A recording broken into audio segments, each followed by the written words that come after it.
আজ বলবো তোমাদের দুই বন্ধুর গল্প। এক গ্রামে দুই বন্ধু বাস করত।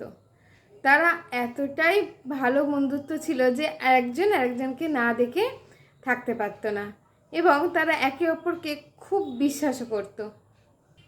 তো একদিন এক বন্ধু শহরে গেল ব্যবসা করতে, আর তার একটা লোহার সিন্দুক ছিল। তো সেই সিন্দুকটি রেখে গেল তার আরেক বন্ধুর কাছে।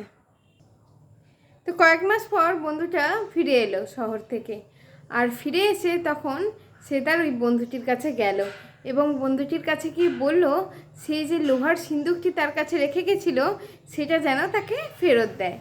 তখন সেই বন্ধুটি বলল যে সেই লোহার সিন্দুকটা উই পোকায় খেয়ে ফেলেছে। তো তখন সেই বন্ধুটি সেটা শুনে কিছু না বলে বাড়ি ফিরে এলো। আর বাড়ি ফিরে এসে সে মনে মনে ভাবলো যে ঠিক আছে, আমি তাকে একটা উপযুক্ত শিক্ষা দেব। একদিন তার ওই বন্ধু ছেলেটি একা একা খেলা করছিল। তো সেই দেখে তার অপর বন্ধুটি সেই বাচ্চাটিকে নিয়ে চলে আসে, এবং কিছুক্ষণ পরে যখন ছেলেটিকে খুঁজে পাওয়া যাচ্ছে না, তখন বন্ধুটি বুঝতে পারে যে তার ছেলেটিকে তার ওই বন্ধুই নিয়ে গেছে। তো যথাযথ সে গেছে, এবার যথারীতি গিয়ে চেয়েছে যে আমার ছেলেকে ফেরত দে। তখন বলেছে যে তোর ছেলে তো আমার কাছে নেই, তোর ছেলেকে চিলে নিয়ে গেছে। তখন বন্ধুটি তার ভুল বুঝতে পারে।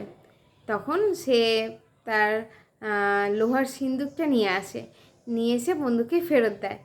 আর তখন সেও তার ছেলেকে ফেরত দিয়ে দেয়।